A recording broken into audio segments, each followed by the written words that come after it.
Le duché de Montclair n'était pas seulement une vaste propriété entourée de hauts murs aux portes d'Aix-en-Provence. Avec les années, il était devenu le mausolée intime d'un homme qui continuait pourtant à respirer. Valérien le solennel duc de Montclair habitait un monde dans lequel l'espérance s'était éteinte de son propre gré, et rien, absolument rien, n'avait réussi à changer cela au cours des 5 dernières années. Il avait 43 ans, et la posture d'un homme ayant porté un poids beaucoup trop longtemps, sans jamais permettre qu'il devienne visible. La société provençale le connaissait comme un noble respecté, distant et efficace, juste mais inflexible, courtois mais inaccessible. Ce que personne ne savait, c'était que le château de Montclair était depuis des années beaucoup trop vaste pour un homme seul. Il avait perdu son épouse et il avait perdu son fils. Depuis, tout continuait à fonctionner avec une précision irréprochable, mais plus rien n'avait de sens. Michel avait vécu 6 ans et 7 mois. La fièvre l'avait emporté en janvier, cette sorte de fièvre commençant comme un simple refroidissement avant de devenir implacable en quelques jours. Valérien avait fait venir 3 médecins. Il avait passé 4 nuits sans dormir. Cela n'avait servi à rien, et depuis cette nuit-là, quelque chose en lui avait simplement cessé d'exister. Ce matin d'octobre, comme tant d'autres, il s'était levé avant l'aube. L'insomnie était une vieille compagne. Il sortit sur la galerie supérieure avec une tasse de café qui refroidit entre ses mains, contemplant la cour intérieure, tandis que la lumière grise commençait à révéler les formes. Tout était identique. Chaque chose se trouvait à sa place jusqu'au moment où ce ne fut plus le cas. Ce fut alors qu'il la vit. Adèle se levait avant que le soleil ne touche les toits. Elle suivait cette habitude depuis si longtemps que son corps n'avait plus besoin que quelqu'un l'appelle. Elle s'éveillait seule dans l'obscurité avec cette même certitude silencieuse propre à ceux sachant qu'ils ne peuvent pas se permettre de se reposer trop longtemps. Elle attacha rapidement ses cheveux, ajusta les manches de sa robe jusqu'au poignet, prit la bassine de cuivre et descendit dans la cour. Elle connaissait le château de Montclair comme on connaît un endroit dans lequel on a appris à se déplacer sans faire de bruit. Elle savait combien de pas séparaient la cuisine de la fontaine, quelle marche grinçait lorsqu'on posait le pied en son centre, quelle porte se refermait avec trop de bruit et lesquelles glissaient presque silencieusement. Elle avait appris toutes ces choses très rapidement. Depuis longtemps, elle possédait ce talent consistant à lire les lieux avant que les lieux ne la lisent. Dans la cour intérieure près de la fontaine de pierre, elle s'arrêta et se mouilla le visage avec les 2 mains. L'eau était glacée. Elle ne se plaignit pas. Lorsqu'elle releva sa manche gauche pour laisser l'eau s'écouler, la lumière grise de l'aube tomba sur son avant-bras. La marque était d'un violet sombre presque noir sur les bords jaunissants vers le centre. Elle n'était pas récente et n'était pas la seule. Adèle abaissa sa manche d'un mouvement précis et sans précipitation, le geste d'une femme ayant longuement pratiqué ce genre de discrétion, puis reprit son travail. Elle n'était pas de celles qui s'arrêtent pour s'apitoyer sur leur sort. Elle n'avait plus eu ce luxe depuis la mort de Mathieu 4 années auparavant, après une chute sur le chantier où il travaillait sans avertissement et sans laisser le temps de préparer quoi que ce soit. Il l'avait laissée à 29 ans avec un enfant de 2 ans, aucun parent proche en Provence et plusieurs mois de loyer qu'elle ne pouvait pas payer. Ce fut alors que Louis Carrel apparut. Il était lieutenant de gendarmerie connu dans le quartier et respecté dans les rues. Il lui avait obtenu un emploi dans une maison convenable, avait parlé au propriétaire afin que celui-ci reporte la dette et s'était présenté aux moments opportuns avec le sourire parfaitement calculé d'un homme, aidant sans sembler rien demander en échange. Au début, Adèle avait résisté à ce qui était venu ensuite avec la même obstination silencieuse qu'elle opposait à tout ce qui menaçait Julien. Car elle n'était pas habituée à entendre le mot non, encore moins de la bouche d'une femme, sans nom, sans argent et sans personne pour la défendre. Pourtant, Adèle lui avait dit non de toutes les manières dont une femme dans sa situation pouvait le faire sans provoquer quelque chose de pire. Car elle, qui savait se montrer patient lorsqu'il y trouvait son intérêt, avait décidé que le temps travaillait pour lui. Les marques sur son bras provenaient de la dernière fois où sa patience s'était épuisée. Ce qu'Adèle ignorait en cette aube d'octobre dans la cour du château de Montclair, c'était qu'elle n'était pas seule. Derrière l'une des fenêtres à vitraux du premier étage, le duc Valérien de Montclair l'observait. Il l'avait vu rabattre sa manche. Son expression ne changea pas, et il ne bougea pas, mais quelque chose dans la position de ses épaules se modifia, une tension presque imperceptible, semblable à celle produite par une pièce, ne s'emboîtant pas là où elle devrait. Valérien était un homme habitué à interpréter les situations. Ce qu'il avait aperçu dans la cour ne correspondait pas à ce qu'il croyait savoir de cette femme, et cela le troubla plus que toute autre chose. Adèle était arrivée au château de Montclair 12 jours auparavant, avec une petite malle, un enfant tenant sa main et une recommandation manuscrite de Thérèse. Une blanchisseuse du quartier Mazarin, connaissant Madame Prévost depuis 20 années et ayant intercédé pour elle, avec la discrétion de quelqu'un, sachant que le service rendu n'était pas insignifiant. Madame Prévost l'avait reçue à l'entrée réservée aux domestiques. C'était une femme de 60 ans, le dos droit, et le regard évaluant les personnes sans cruauté. Elle avait observé Adèle durant un instant qui lui avait paru beaucoup plus long qu'il ne l'avait réellement été. « Thérèse affirme que vous êtes travailleuse et discrète », avait-elle déclaré. « Je le suis », avait répondu Adèle sans ornement et sans supplication. Madame Prévost avait alors regardé l'enfant. Julien tenait la main de sa mère avec ses 2 petites mains et contemplait le corridor de pierre avec de grands yeux, non pas effrayés, mais chargés de cette attention sérieuse qu'il accordait aux choses nouvelles comme s'il avait et besoin de tout enregistrer avant de décider ce qu'il devait penser. « L'enfant est calme », avait dit Madame Prévost. « Ce n'était pas une question. »« Toujours », avait répondu Adèle. Un nouveau silence avait suivi. Puis Madame Prévost avait acquiescé une seule fois et s'était tournée vers l'intérieur du château. « Vous disposerez d'une chambre dans l'aile des domestiques. Elle est petite, mais possède une fenêtre. L'enfant pourra rester avec vous tant qu'il demeurera discret et ne provoquera aucun désordre. » Elle avait marqué une pause. « Monsieur le duc ne tolère pas les désordres. »« Il n'y en aura pas, » avait promis Adèle. Elle ne se trompait pas. Pour elle, le château de Montclair était avant tout un toit, pas un foyer. Demander un foyer aurait été excessif, et elle avait appris à ne jamais trop demander. Un toit, cependant, un lieu dans lequel Julien dormait dans un lit propre, mangeait 2 fois par jour et pouvait jouer l'après-midi dans le jardin intérieur sans qu'elle soit obligée de regarder constamment derrière elle, cela suffisait. À ce moment précis de son existence, cela représentait bien davantage que suffisant. Elle apprit les habitudes du château avec la rapidité de quelqu'un devant connaître un espace, afin de s'y sentir en sécurité les couloirs, les escaliers, les portes grinçant et celles demeurant silencieuses, les horaires de chaque domestique, le rythme de la cuisine et tout ce que Madame Prévost attendait sans avoir besoin de le demander. En quelques jours, elle sut circuler dans la demeure avec la précision silencieuse de quelqu'un n'ayant plus à réfléchir au pas qu'il accomplissait. Monsieur le duc constituait une présence qu'elle apprit à remarquer sans jamais le rechercher.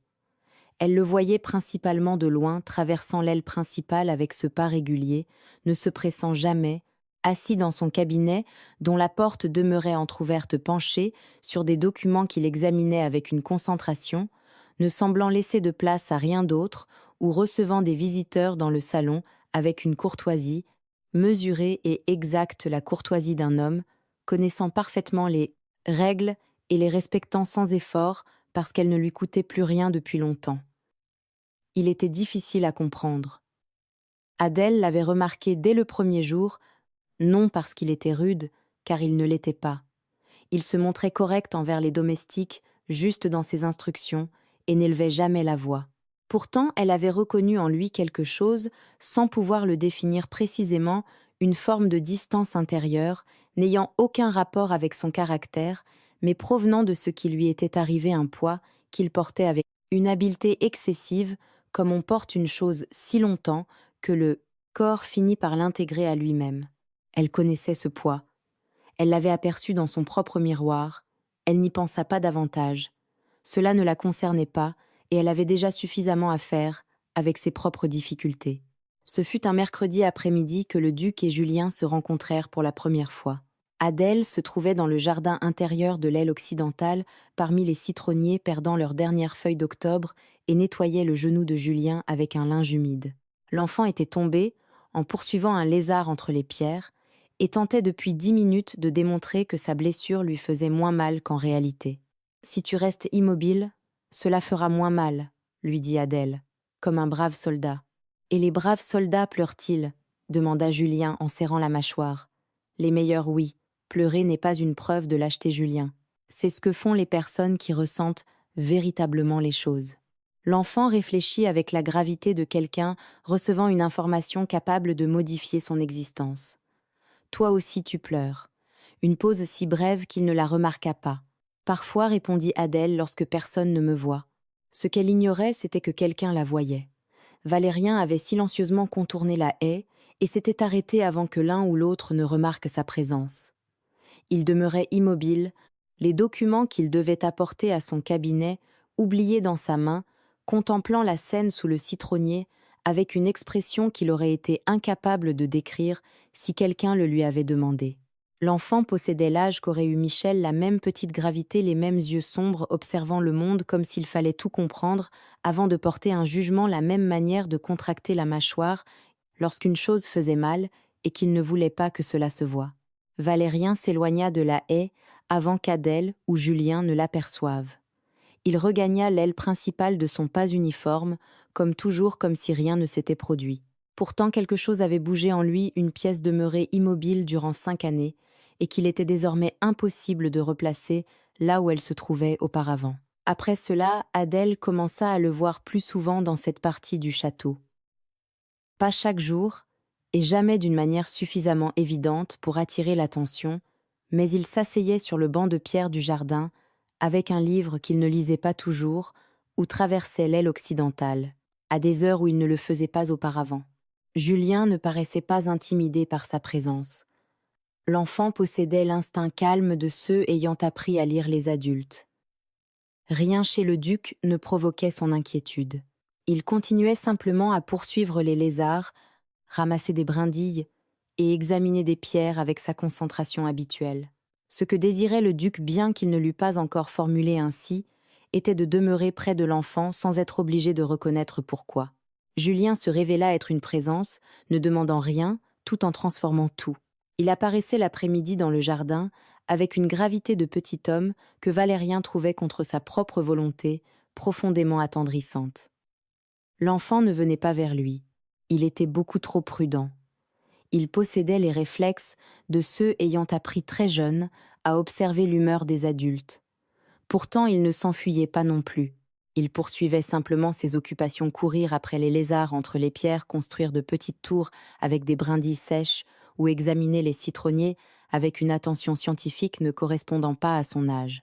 Un jeudi, Valérien lisait sur le banc de pierre, chose qu'il n'avait plus faite depuis longtemps, lorsque Julien s'arrêta à quelques pas de lui et le regarda franchement. « Ce livre contient-il des images ?» demanda-t-il. Valérien abaissa le volume. Non, l'enfant acquiesça avec la gravité de quelqu'un classant une information utile. Les livres sans images sont pour les personnes qui savent déjà à quoi ressemblent les choses, conclut-il, avant de retourner vers ses lézards. Valérien demeura longtemps avec le livre ouvert sur les genoux, sans en lire une seule ligne. Adèle les observait depuis la galerie inférieure où elle frottait les dalles. Elle s'arrêta sans s'en rendre compte, le chiffon à la main, et contempla la scène dans le jardin. Quelque chose dans la posture du duc lui était inconnu. Il paraissait différent de l'homme qu'elle avait observé jusque-là.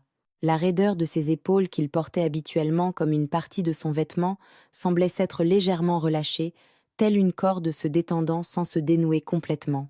Il demeurait un homme fermé. Cela n'avait pas changé. Pourtant, à cet instant, le livre oublié sur les genoux et les yeux posés sur un enfant poursuivant des lézards, il semblait moins éloigné. Adèle détourna le regard et reprit son travail. Ce que le duc pouvait ressentir ne la concernait pas. Son devoir était Julien le garder en sécurité et ne rien devoir à personne possédant davantage de pouvoir qu'elle. Pourtant, cette nuit-là, lorsqu'elle repassa sa journée avant de s'endormir, le souvenir de cette posture moins tendue revint sans qu'elle l'ait appelé. Elle le laissa passer et refusa de lui donner un nom. Les journées suivantes construisirent quelque chose qu'aucun d'eux n'aurait su décrire précisément. Ce n'était ni de l'amitié ni de la confiance, car cela demanderait beaucoup plus de temps. Cela ressemblait davantage à une habitude partagée née sans que personne ne la propose. Valérien apparaissait dans le jardin au milieu de l'après-midi. Julien s'y trouvait. Adèle travaillait à proximité. Personne ne parlait excessivement. Personne ne posait les questions qu'il ne convenait pas de poser. Pourtant, les deux adultes avait parfaitement conscience de la présence de l'autre. Sans avoir besoin de regarder Valérien, savait dans quelle partie du jardin elle se trouvait. Il avait commencé à le remarquer, involontairement comme l'oreille reconnaît un son, avant que l'esprit ne le traite le froissement de son tablier contre les pierres.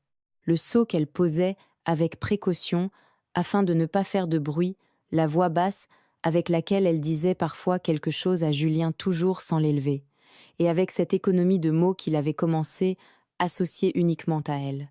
Adèle, de son côté, avait commencé à remarquer des choses qu'elle aurait préféré ignorer, la manière dont il tenait son livre à deux mains, les pouces posés sur le bord inférieur, lorsqu'il ne lisait pas réellement, la façon dont sa voix se modifiait lorsqu'il répondait à Julien, perdant 2 ou 3 degrés de froideur, pour devenir quelque chose, ne pouvant pas encore être appelé de la chaleur mais s'en approchant, ou encore le fait que lorsqu'elle passait près de lui, il ne la regardait pas directement, sans pour autant détourner les yeux avec l'indifférence véritable d'un homme n'ayant pas remarqué sa présence. Il la remarquait. Adèle en était certaine, et cette certitude était inconfortable d'une manière qu'elle ne savait pas où placer. Un vendredi après-midi, elle rangeait les outils de jardinage lorsque Julien courut vers elle avec quelque chose dans le poing. « Regarde, maman », dit-il en ouvrant la main. C'était une petite pierre presque parfaitement ronde, gris bleuté, brillant légèrement dans la lumière de l'après-midi. « Je l'ai trouvée près de la fontaine », annonça-t-il avec fierté. « Monsieur le duc dit qu'elle vient peu, être d'une rivière. » Adèle releva les yeux. Valérien se tenait à quelques pas, les mains derrière le dos, et son expression contenait quelque chose qu'elle mit quelques instants à reconnaître, parce qu'elle ne l'avait encore jamais vu chez lui, de l'embarras. L'embarras particulier d'un homme venant d'accomplir un geste spontané et ne sachant pas exactement comment le justifier. Expliqua-t-il avec un calme, demandant visiblement un effort, sont généralement transportés par l'eau durant de longues années. Il parlait à Julien, mais ses yeux glissèrent une seconde vers Adèle avant de revenir vers l'enfant. Elle ressentit quelque chose qu'elle ne sut pas classer, une chaleur brève et importune, naissant au centre de sa poitrine, avant de se dissiper lorsqu'elle tenta de l'examiner. « Remercie, monsieur le duc, » dit-elle à Julien d'une voix parfaitement calme. « Merci. »« Monsieur le duc, » répéta l'enfant, en refermant son poing sur la pierre, avec le sérieux de quelqu'un protégeant un trésor. Valérien acquiesça, puis se dirigea vers l'intérieur du château de son pas uniforme. Adèle le regarda s'éloigner. Cette nuit-là, la pierre se retrouva sur la petite table près du lit de Julien, soigneusement disposée à côté d'une brindille sèche et de 2 boutons, qu'il conservait également comme s'il possédait une grande valeur. Adèle l'observa un instant avant d'éteindre la bougie. Puis elle souffla la flamme et n'y pensa plus, du moins, fût-ce ce qu'elle se répéta. Il y eut ensuite une semaine, durant laquelle l'atmosphère du château changea de température sans que personne ne l'annonce. Valérien devint plus froid, non avec cruauté, mais avec la froideur délibérée d'un homme refermant une fenêtre avant que l'orage ne pénètre. Il réduisit le temps passé dans le jardin et ne répondait plus qu'avec la courtoisie strictement nécessaire. Adèle interpréta ce changement de la seule manière, lui semblant sûre. « Très bien, » pensa-t-elle, « les choses doivent être ainsi. » Elle parvint presque à le croire. Ce qui la concernait réellement, même si elle aurait préféré le contraire, se produisit un jeudi matin. Adèle étendait du linge dans la cour arrière lorsque la manche de sa robe glissa plus bas qu'elle ne l'aurait dû. Personne ne se trouvait à proximité, du moins le crut-elle. Elle rabattit la manche avec son mouvement rapide et précis habituel, reprit le linge et poursuivit son travail. Ce qu'elle ne vit pas, c'était que le duc Valérien traversait à cet instant le corridor intérieur donnant sur la cour et qu'à travers le vitrail, il venait de voir avec la même clarté et le même résultat qu'à l'aube. Plusieurs semaines auparavant, une pièce ne s'ajustant pas. Valérien continua dans le couloir sans s'arrêter. Pourtant, cet après-midi-là, assis dans son cabinet avec les documents de la semaine déployés devant lui, il découvrit qu'il fixait depuis un temps impossible à mesurer le même paragraphe sans le lire. Les marques ne provenaient pas du travail. Elles n'étaient pas accidentelles. Elles possédaient la forme précise de blessures infligées par quelqu'un et l'ancienneté révélant qu'il ne s'agissait pas de la première fois. « Cela ne me concerne pas », se dit-il. Il referma les documents, les rouvrit, puis les referma une nouvelle fois. Ce fut un mercredi soir que Julien commença à tousser. Au début, cela ne semblait pas important, uniquement cette toux sèche des enfants ayant trop couru dans le froid d'octobre et disparaissant généralement après une nuit de sommeil. Adèle le couvrit, lui donna de l'eau, éteignit la bougie et se répéta qu'au matin tout irait bien. Au matin, rien n'allait bien. La fièvre était apparue au milieu de la nuit. Adèle la remarqua lorsque Julien se retourna avec agitation et qu'elle posa la main sur son front, découvrant une chaleur n'ayant rien à faire là. Elle se leva brusquement, chercha un linge et de l'eau froide, puis accomplit tout ce qu'elle savait faire, ce qui n'était pas négligeable, car elle avait appris à se débrouiller seule dans presque toutes les situations. Pourtant la fièvre ne diminuait pas. Chaque fois que Julien ouvrait les yeux, il la regardait avec cette expression brillante et désorientée qu'ont les enfants lorsque leur propre corps leur échappe. Adèle ressentit alors ce qu'elle éprouvait toujours dans de tels moments, cette peur particulière des mères, une peur si ancienne qu'elle n'avait plus besoin de nom. Elle sortit chercher davantage d'eau et rencontra Valérien dans le couloir. Lui aussi était éveillé. Ses insomnies étaient de vieilles compagnes et il avait entendu du mouvement dans l'aile des domestiques. Il se tenait là, une bougie à la main, en manche de chemise, avec le visage d'un homme sorti, sans réfléchir à ce qu'il allait trouver. « L'enfant » dit Adèle. Ce n'était pas une explication, c'était tout ce qui existait. Valérien la regarda, puis tourna les yeux vers la porte de la chambre de Julien. « Depuis combien de temps a-t-il de la fièvre ?»« Depuis minuit. » Elle ne baisse pas. Il ne posa aucune autre question et entra dans la chambre. Adèle le suivit sans savoir réellement quoi faire d'autre. Valérien s'approcha du lit, la bougie levée, et contempla l'enfant durant un instant, la respiration rapide, les cheveux collés au front par la sueur, et la petite main agrippant la couverture avec cette tension involontaire propre aux enfants lorsque leur corps lutte contre quelque chose. Une légère tension apparut autour des yeux du duc. Rien de théâtral, uniquement la réaction de quelqu'un découvrant une chose douloureuse qu'il lui était malgré tout impossible de cesser de regarder. « Il faut faire baisser la fièvre », déclara-t-il d'une voix calme et pratique. Des linges froids sur le front et la nuque renouvelée toutes les quelques minutes. Il doit boire chaque fois qu'il se réveille. Puis il resta.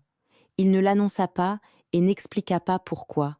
Il prit simplement la chaise, placée dans un coin, la rapprocha du lit, et s'assit avec le même calme qu'il mettait dans chacun de ses gestes, comme si demeurer à 2 heures du matin dans la chambre d'une domestique représentait la chose la plus naturelle du monde. Adèle mit un instant à réagir, puis partit chercher l'eau. Ils travaillèrent en silence pendant plusieurs heures, elle humidifiant les linges, lui les maintenant sur le front de l'enfant lorsque ses bras avaient besoin de repos. Tous deux observaient chaque changement dans la respiration de Julien, avec la concentration tendue et silencieuse de ceux sachant exactement ce qui était en jeu. À cette heure, il n'y avait plus de hiérarchie. Il n'existait ni duc, ni domestique. Seulement 2 adultes craignant le même résultat, faisant l'unique chose en leur pouvoir attendre sans abandonner. Julien se réveilla 2 fois. La première désorientée, avec les yeux brillants des enfants, que la fièvre plonge dans la confusion. Adèle lui parla très doucement, lui fit boire un peu d'eau et repoussa ses cheveux humides avec la paume de sa main. La seconde fois, l'enfant ouvrit les yeux, regarda Valérien assis près de son lit et ne prononça rien. Il referma simplement les paupières, avec la confiance simple et irraisonnée des enfants, n'ayant pas encore appris à se méfier de tout. Valérien sentit ce petit poids dans une partie de lui-même demeurer longtemps, incapable de ressentir quoi que ce soit. La fièvre céda peu avant l'aube. Il posa le dos de sa main sur le front de Julien et sentit que la chaleur avait changé. Ce n'était plus la brûlure sèche et intense de minuit, mais une chaleur plus douce et plus ordinaire. La respiration de l'enfant était redevenue lente et régulière. « Elle baisse », annonça-t-il. Adèle releva la tête depuis l'autre côté du lit. Elle ne dit rien, mais quelque chose en elle se relâcha brutalement. Une tension qu'elle avait portée entière et silencieuse pendant des heures, sans que personne le lui demande. Valérien se leva et sortit dans le couloir. Il s'appuya contre le mur et ferma les yeux. « Grâce à Dieu », murmura-t-il. Quelques instants plus tard, il entendit derrière lui les pas légers d'Adèle. Elle ne parla pas, mais il savait qu'elle l'écoutait et poursuivit. « Mon fils avait le même âge. Il s'appelait Michel. La fièvre l'a pris en janvier. 4 nuits. J'ai appelé 3 médecins. Une longue pause suivit. Cela n'a servi à rien. Je suis restée près de son lit bien après que tout se soit terminé. Je ne savais plus comment me lever. Le silence demeura. Adèle ne dit rien mais ne partit pas. Valérien ouvrit les yeux. Elle se tenait à moins d'un pas et le regardait.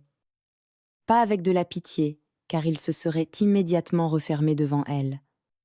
C'était autre chose, une reconnaissance directe et dépourvue d'ornement, celle de quelqu'un sachant exactement de quel poids il était question parce qu'il en avait porté un semblable. Il ne détourna pas les yeux, et elle non plus. L'instant fut bref ou peu, être ne le fut-il pas. Il était difficile de le mesurer à cette heure avec la fatigue de la nuit et la bougie presque consumée dans la chambre. Ce que Valérien comprit avec une clarté inattendue, c'était que cette femme le voyait véritablement non comme le duc de Montclair ou son employeur, mais comme l'homme qui n'avait pas su se lever d'une chaise 5 années auparavant et qui ressentait encore certains matins le poids de cette nuit comme si le temps écoulé n'avait jamais été suffisant. Adèle posa alors sa main sur la sienne. Le geste ne dura pas longtemps. Il posséda exactement la durée nécessaire pour exprimer ce qui n'avait pas de mots. C'était une main réelle et chaude, portant le poids particulier d'une femme, ne donnant jamais ce qu'elle ne possède pas, et offrant sincèrement tout ce qu'elle choisit de donner. Puis elle retira sa main, et sans parler, ni le regarder de nouveau, regagna la chambre. Valérien resta dans le couloir, le mur froid derrière son dos, entouré par l'obscurité et le silence d'un château qui semblait retenir sa respiration. Il eut besoin d'un instant avant de bouger, non parce qu'il ignorait où aller, mais parce qu'il devait redevenir l'homme administrant chaque chose avec une précision froide et n'attendant rien de ses journées. Puis il s'écarta du mur et retourna auprès de l'enfant, qui dormait sans rien savoir de tout cela, respirant lentement, tandis que la couleur revenait peu à peu sur ses joues. Au matin, le château de Montclair retrouva ses formes habituelles. Valérien se trouvait dans son cabinet avant 8 heures. Adèle frottait les dalles de la galerie inférieure. Julien dormait sans fièvre. Tout semblait identique à la veille, sauf que rien ne l'était réellement. Tous deux le savaient bien qu'aucun ne le dise ce jour-là, ni durant ceux qui suivirent. Certaines choses n'avaient pas besoin d'être nommées pour exister, et d'autres, une fois survenues, ne pouvaient jamais cesser d'avoir eu lieu. Cela suffisait. Pour le moment, cela suffisait. Louis Carrel arriva au château de Montclair un lundi matin, vêtu de son uniforme soigneusement repassé et portant le sourire d'un homme habitué à voir les portes s'ouvrir avant même qu'il ait frappé. Il avait environ 45 ans, une silhouette robuste et des manières étudiées. Il appartenait à cette catégorie d'hommes ayant appris à utiliser la courtoisie comme un instrument avec précision et sans affection véritable. Lieutenant de la gendarmerie d'Aix, connu dans les cercles appropriés et respecté dans les milieux influents, il fut conduit par Madame Prévost jusqu'au salon de réception avec les égards dus à son uniforme. Valérien le reçut debout conformément à son habitude, avec les visites non annoncées. « Lieutenant Carrel », dit-il, avec la neutralité d'un homme ne manifestant ni accueil ni rejet. « Je ne vous attendais pas. Veuillez m'excuser pour cette visite matinale, votre grâce. » Carrel s'inclina brièvement, avec le degré exact de respect d'un homme connaissant le protocole sans s'y soumettre entièrement. Il ne s'agit que d'une visite de courtoisie. J'ai pris la liberté de venir saluer personnellement votre grâce. Cela fait longtemps que nous ne nous sommes pas rencontrés. Asseyez-vous. Ils prirent place. Madame Prévost du café. Carrel parla durant un temps raisonnable de sujets sans importance, l'état des rues du centre, une dispute entre deux familles du quartier Mazarin et la nouvelle saison théâtrale au jeu de paume. Il excellait dans cet art consistant à remplir l'air de paroles, ne signifiant rien, tandis que ses yeux accomplissaient le véritable travail. Valérien le remarqua. Il était lui aussi particulièrement doué pour remarquer ce genre de choses. Ce fut vers la fin de la visite, lorsque Carrel se levait déjà pour partir, que celui-ci glissa la véritable raison de sa présence. « À propos, dit-il comme s'il s'agissait d'une pensée tardive, votre grâce a récemment engagé de nouveaux domestiques, me semble-t-il. Une femme avec un jeune enfant. » L'expression de Valérien ne changea pas. Le recrutement du personnel relève de l'intendante. Naturellement. Carrel sourit. C'était un sourire agréable, ce qui le rendait d'autant plus dangereux. Je le mentionne uniquement parce que je la connais depuis longtemps. C'est une femme compliquée, avec une histoire dont votre grâce devrait peu être avoir connaissance si elle doit demeurer sous votre toit. Il marqua une pause soigneusement calculée. Par considération, bien entendu, je vous remercie pour votre considération, répondit Valérien. Bonne journée, lieutenant. Carrel reprit son chapeau, avec le même sourire s'inclina et partit. Valérien entendit ses pas s'éloigner, dans le corridor de pierre, descendre le grand escalier, puis le bruit de la porte principale se refermant. Il se tourna ensuite vers la fenêtre et demeura longtemps à contempler le jardin, sans véritablement regarder quoi que ce soit. Compliqué. Le mot possédait le poids spécifique de ceux que l'on utilise pour nuire à une personne sans donner l'impression de vouloir lui faire du mal. Quelque chose se contracta dans la poitrine de Valérien. Ce n'était pas encore exactement de la colère, mais cela lui ressemblait. Cet après-midi-là, il convoqua Maître Étienne, son homme de confiance à Aix-en-Provence, un avocat discret administrant les affaires de la maison de Montclair depuis 20 années et possédant la qualité rare de savoir quand poser des questions et quand se contenter de chercher les réponses. « Je veux savoir qui est Louis Carrel », déclara Valérien. « Pas ce qu'il prétend être, ce qu'il est réellement. » Maître Étienne ne demanda pas pourquoi. Il acquiesça et partit. Ce qu'il rapporta 3 jours plus tard n'était pas un long dossier. C'était pire, c'était simple. Louis Carrel servait dans la gendarmerie depuis 12 années. Il était estimé par ses supérieurs connus pour l'efficacité de ses arrestations et invité dans les demeures appropriées. Aucune accusation officielle n'avait été formulée contre lui. Il n'existait aucune plainte et rien qu'un document puisse soutenir devant un tribunal. Pourtant, il existait autre chose, un schéma. Des femmes vulnérables, de jeunes veuves, des mères seules ou des domestiques, ne possédant aucune famille dans la ville, étaient entrées dans son cercle d'influence avant de disparaître d'Aix sans explication. Certaines avaient quitté la région pour des villages reculés. L'une était entrée au couvent. Une autre avait brusquement perdu son emploi après avoir tenté de déposer auprès du commissaire de quartier une plainte qui n'avait jamais été enregistrée. Aucune n'avait parlé publiquement. Maître Étienne déposa les documents sur le bureau avec le soin de quelqu'un posant un objet brûlant. Rien de cela ne peut être présenté devant un juge, votre grâce, mais le schéma est évident pour celui qui accepte de le regarder. Valérien lut les papiers 2 fois, les plia avec précision et les enferma dans le tiroir de son bureau. Merci, Maître Étienne. Lorsqu'il se retrouva seul, il demeura assis dans son fauteuil, pendant un temps qu'il ne mesura pas. Les marques sur l'avant-bras d'Adèle, la manière dont ses yeux inspectaient une pièce avant qu'elle y entre, et la posture de quelqu'un ayant appris à anticiper le danger avant son arrivée, tout s'emboîta, brusquement, avec la clarté brutale des choses que l'on savait déjà, sans vouloir les reconnaître. Elle n'était pas une femme dissimulant des secrets par culpabilité. Elle les dissimulait par peur. Et l'homme qu'elle craignait était le même qui était venu dans son château avec un sourire aimable afin de la qualifier de femme compliquée. Valérien ferma les yeux un instant. Lorsqu'il les rouvrit, il avait pris une décision. Il ne l'annonça pas et ne la mit pas par écrit. Il la prit simplement avec le même calme dont il entourait toutes les décisions ayant une véritable importance. Louis Carrel ne s'approcherait plus jamais de cette femme tant qu'elle vivrait sous le toit des Montclair. Valérien se répéta qu'il s'agissait d'une question de principe de ce qu'un homme placé dans sa position devait accomplir. Ce qu'il n'avait pas prévu, c'était qu'Adèle n'avait pas besoin d'être protégée de la manière qu'il avait imaginée. Cela se produisit un jeudi au crépuscule. Valérien rentrait à pied de l'étude de Maître Étienne et traversait la petite rue située derrière le marché couvert lorsqu'il entendit des voix. Il s'arrêta à l'angle d'un bâtiment. Adèle se trouvait là, face à Carrel. Le lieutenant l'avait interceptée dans la rue. Valérien ignorait sous quel prétexte, mais le résultat demeurait identique. Carrel se tenait beaucoup trop près d'elle avec ce sourire, n'étant pas réellement un sourire, et parlait à voix basse avec la tranquillité d'un homme persuadé que personne ne l'observait. Valérien ne bougea pas. Il regarda. « Vous avez été particulièrement imprudente, Adèle, disait Carrel avec une douceur glaciale.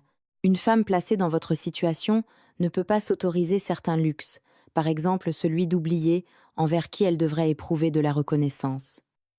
Adèle ne recula pas. Ce fut la première chose que Valérien remarqua, elle ne fit pas un seul pas en arrière. Elle demeura immobile, le panier du marché au bras, regardant Karel, avec une expression qui n'était pas de la bravoure, car la bravoure porte parfois une certaine chaleur, et ce regard n'en possédait aucune. Il était plus froid.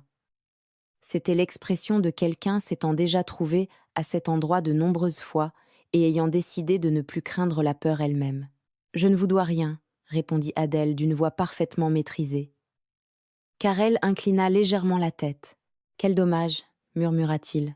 « Il est toujours regrettable qu'une femme intelligente prenne des décisions aussi stupides. »« Comment va l'enfant Julien, n'est-ce pas ?»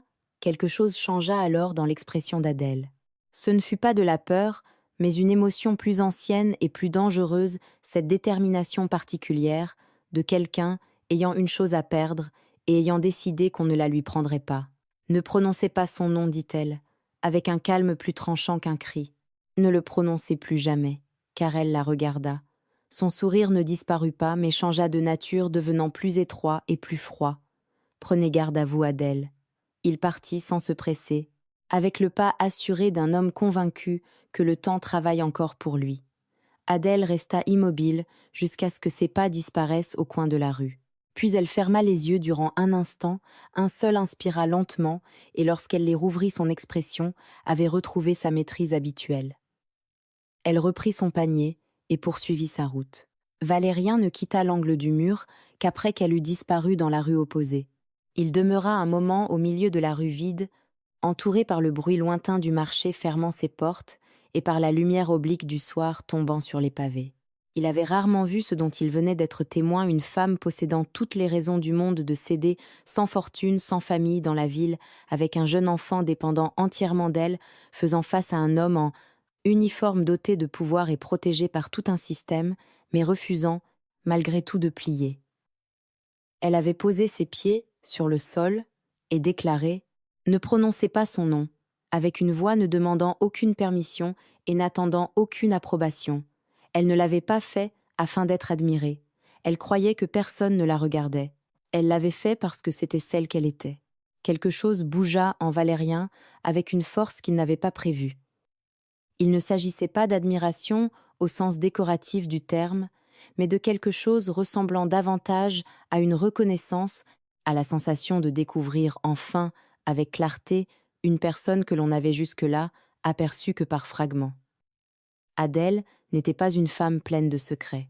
Elle était une femme dotée d'une force qu'elle avait bâtie seule, silencieusement, et sans rien demander à personne afin de protéger l'unique être qu'elle aimait véritablement. Lui qui avait passé des semaines à l'observer avec la logique froide d'un homme classant tout ce qu'il ne comprend pas, réalisa qu'il n'avait rien compris jusqu'à cet instant. Il regagna le château par le chemin le plus long. Il avait besoin de ce temps. Cette nuit-là, assis dans son cabinet, les documents de Maître Étienne enfermés à clé, et le bruit d'ess s'éteignant derrière les fenêtres, Valérien se répéta une dernière fois, avec une conviction commençant déjà à sonner creux, que tout cela était uniquement pour l'enfant, qu'il protégeait Adèle pour Julien, et que ce qu'il ressentait n'était rien d'autre que le juste poids de ses responsabilités. Il se le répéta jusqu'à ce que la bougie soit entièrement consumée. Il ne réussit pas à le croire complètement. Il y réfléchit pendant 2 jours avec le même sang-froid qu'il accordait à chaque décision comportant de véritables conséquences. Il évalua ce qu'il risquait, et le risque était considérable. Un duc intervenant personnellement en faveur d'une domestique auprès du commandement de la gendarmerie ne pouvait pas agir sans que personne le remarque. Les cercles mondains d'Ess étaient étroits, et leur mémoire particulièrement longue. Il y réfléchit et agit, malgré tout. Il sollicita une audience auprès du colonel Médran, commandant de la gendarmerie de Provence, qu'il avait rencontré 2 ou 3 fois dans les milieux appropriés. C'était un homme pragmatique, capable de comprendre sans que chaque détail lui soit expliqué. Valérien se présenta au rendez-vous avec les documents de Maître Étienne sous le bras. Il ne les montra pas tous, uniquement ceux qui suffisaient. Le lieutenant Karel, dit-il, avec le calme de quelqu'un parlant du temps, s'est présenté sur ma propriété sans invitation et approche mes domestiques dans les rues. Je comprends qu'un homme de son rang possède de nombreuses occupations. Je vous serais reconnaissant de veiller à ce que fréquenter les environs du château de Montclair n'en fasse plus partie. Le colonel Médran observa les documents, puis leva les yeux vers Valérien. « Je comprends votre grâce. »« Bien. » Valérien reprit les papiers et se leva. « Bonne journée, colonel. » La conversation s'arrêta là. Rien d'autre n'était nécessaire. En sortant dans la rue, sous la lumière froide de novembre, Valérien savait que son intervention aurait un prix. Celui-ci ne serait pas immédiat. Carrel était beaucoup trop prudent pour réagir ouvertement. Pourtant le prix arriverait tôt ou tard, sous la forme d'un murmure, dans les cercles privés, d'un regard maintenu trop longtemps au théâtre, ou d'une question que personne ne poserait à haute voix, mais que tous répéteraient. Discrètement, pourquoi le duc de Montclair s'intéresse-t-il à une domestique? Il le savait et avait néanmoins agi. Il retourna au château, sans presser le pas. Adèle apprit ce qui s'était produit par madame Prévost, qui le savait du portier lequel avait entendu le cocher de maître Étienne l'évoquer. Carrel n'était pas revenu et ne reviendrait plus. Lorsqu'on lui annonça la nouvelle, Adèle resta immobile dans la cuisine, les mains posées sur la table et les yeux fixés sur un point de la nappe qu'elle ne voyait pas. Madame Prévost n'ajouta rien. C'était une femme sachant lorsque le silence est plus utile que les paroles. Elle quitta la pièce. Adèle mit un certain temps avant de se lever.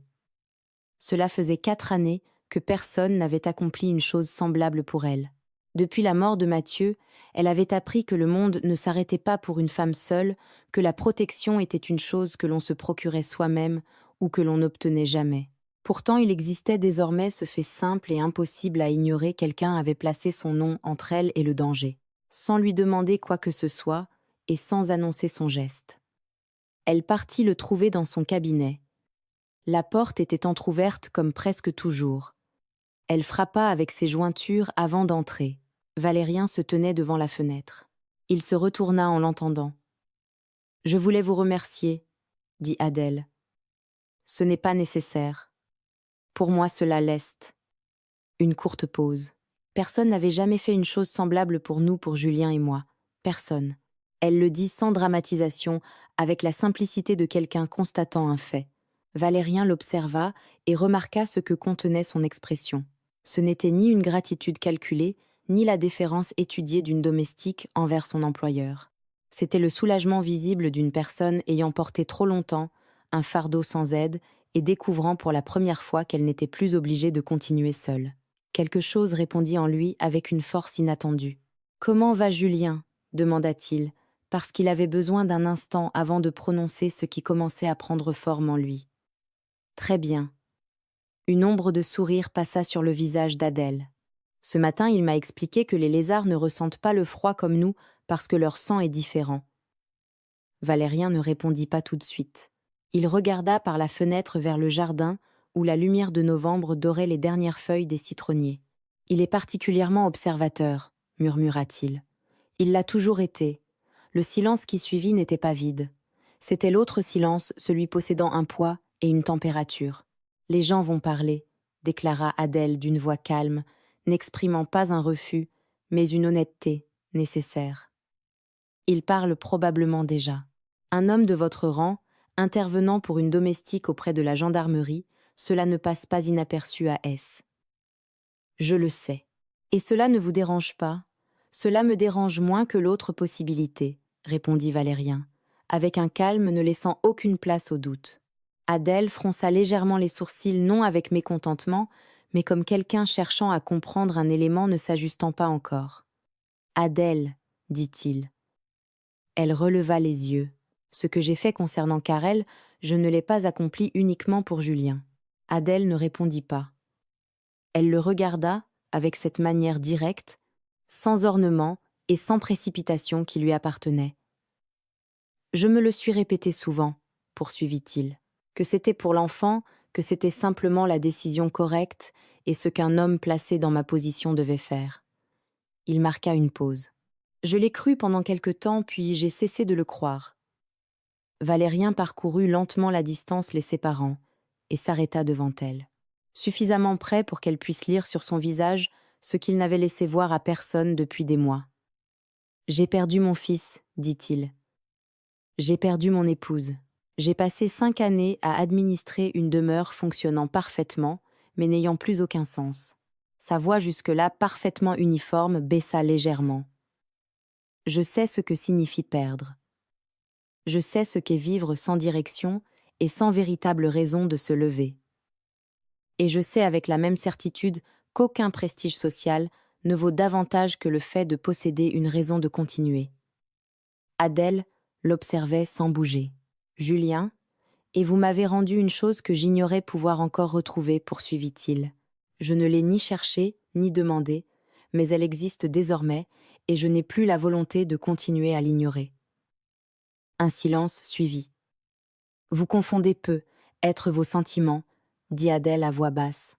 Ce n'était pas une accusation, mais la question honnête d'une personne ayant trop à protéger pour ne pas la poser. Julien possède le même âge que Michel. Peut être que ce que vous ressentez provient de lui et non de moi. Valérien secoua lentement la tête avec une assurance dépourvue de toute impulsivité. Rien ni personne ne remplacera Michel. Cela ne changera jamais. Il s'arrêta. Mais ce que j'éprouve pour vous ne vient pas de lui. Cela vient de vous, de la façon dont vous observez une pièce avant d'y entrer. De la manière dont vous parlez à Julien, sans jamais lui mentir, sans chercher à dissimuler les réalités du monde, de la manière dont vous avez regardé Carrel, dans cette rue, sans reculer d'un seul pas. Sa voix devint encore plus basse. Votre force m'a conquis avant même que je m'en aperçoive. Votre dignité, votre intelligence, et la manière dont vous traversez un monde ne vous ayant accordé aucun avantage. Je vous ai observé durant des semaines, tout en refusant de voir, et lorsque j'ai enfin accepté de regarder, il était déjà trop tard. Adèle gardait les yeux fixés sur lui. Quelque chose dans cette maîtrise parfaite, si longuement construite et si nécessaire à sa survie, se relâcha légèrement juste assez. Moi aussi j'ai ressenti quelque chose, avoua-t-elle avec l'honnêteté simple d'une femme choisissant pour la première fois depuis longtemps de ne plus se protéger contre la vérité. Depuis la nuit de la fièvre, lorsque vous êtes resté, lorsque j'ai compris qu'une autre personne que moi veillait sur Julien, elle fit une courte pause. Cela faisait 4 années que je n'avais plus connu cette sensation depuis la mort de Mathieu. Valérien ne parla pas. Il la laissa poursuivre. « J'ai eu peur, » reprit Adèle. J'ai eu peur parce que je ne peux pas me permettre de me tromper. Je ne possède aucune marge d'erreur avec Julien. Elle marqua une pause. Et parce que vous êtes celui que vous êtes, tandis que je suis celle que je suis. Cela ne disparaît pas simplement parce que vous le décidez ou parce que je le désire. Je ne vous demande pas de l'ignorer. Je ne pourrais pas l'ignorer. Sa voix restait calme mais possédait le poids de quelque chose qu'elle avait longuement considéré dans le silence. Vous avez un nom, une position, et des personnes vous observant et parlant de vous. Moi j'ai un fils et aucun endroit où aller si tout cela se termine mal. Elle le regarda directement. Le risque n'est pas identique pour nous deux. Vous avez raison, répondit Valérien sans détourner les yeux. Il ne l'est pas. Le vôtre est plus grand, et malgré cela vous êtes toujours ici à m'écouter. Adèle ne répondit pas immédiatement. Elle n'était pas une femme parlant avant d'avoir réfléchi, et il le savait. Il attendit. Pourtant, murmura-t-elle enfin presque pour elle-même, je n'arrivais plus à cesser de vous voir, à remarquer votre présence et à sentir que le château était différent lorsque vous vous trouviez dans le jardin. Une pause presque imperceptible. Cela non plus, je ne peux pas l'ignorer. Valérien leva lentement une main et effleura sa joue du dos de ses doigts avec la délicatesse d'un homme n'ayant plus osé toucher quoi que ce soit depuis très longtemps. Adèle ferma les yeux durant un instant, ce petit geste involontaire de quelqu'un recevant une chose qu'il n'aurait jamais imaginé mériter. Lorsqu'elle les rouvrit, il la regardait toujours. « Si vous le désirez, dit Valérien, je veux prendre soin de vous, deux de vous et de Julien, pour toujours quel qu'en soit le prix. » Adèle posa sa main sur la sienne, celle reposant contre sa joue et la retint. Elle ne répondit pas immédiatement. Elle le regardait comme si elle mesurait le véritable poids de ses paroles, non leur beauté, mais ce qu'elle lui coûterait. Ses doigts ne lâchèrent pas sa main sans pour autant la serrer davantage. « Vous ne mesurez peu, être pas toute la gravité de ce que vous dites, murmura-t-elle. Savez-vous ce que signifie continuer à tenir ma main lorsque la haute société provençale décidera de vous tourner le dos ?» Elle s'arrêta. « Je ne peux pas me permettre de croire en une promesse incapable de résister à cela. Je le sais, répondit-il, sans s'éloigner. Et malgré tout, je vous choisis. Non parce que ce sera facile ou dépourvu de conséquences, mais parce que pour la première fois depuis des années, c'est la seule chose possédant un sens véritable. Je sais ce qu'est perdre. Je n'ai plus peur de perdre ce qui n'a aucune importance. Adèle ferma les yeux non pour fuir, mais afin de décider. Lorsqu'elle les rouvrit, la distance entre eux n'était plus la même. Alors, ne me promettez pas que ce sera facile, dit-elle à voix basse. Promettez-moi seulement que vous ne partirez pas lorsque cela cessera de l'être. Valérien n'hésita pas. Je ne partirai pas. C'était l'unique promesse dont elle avait besoin. Alors restez. Durant une seconde, aucun d'eux ne bougea comme s'ils comprenaient tous les deux que certaines limites, une fois franchies, n'autorisent aucun retour. Ce fut Adèle qui referma la distance non sous l'effet d'une impulsion, mais avec la décision paisible d'une femme ayant suffisamment vécu pour ne pas confondre ses sentiments. Elle posa une main sur la poitrine de Valérien, sentit les battements fermes sous le tissu et releva légèrement le visage. Valérien ne la retint pas et ne douta pas. Leur baiser ne fut ni urgent ni emporté. Il fut lent et prudent, comme si tous deux réapprenaient une chose qu'ils croyaient avoir perdue. Il n'y avait aucune précipitation, seulement la reconnaissance que, pour la première fois depuis très longtemps, ils se trouvaient exactement là où ils désiraient être. « Maman !» La voix de Julien interrompit l'instant avec le naturel d'un enfant n'ayant pas besoin d'autorisation pour entrer dans un monde. Adèle s'écarta légèrement la respiration encore retenue et tourna la tête. Julien courait depuis le jardin avec l'énergie intacte de quelqu'un ignorant le poids des décisions venant d'être prises.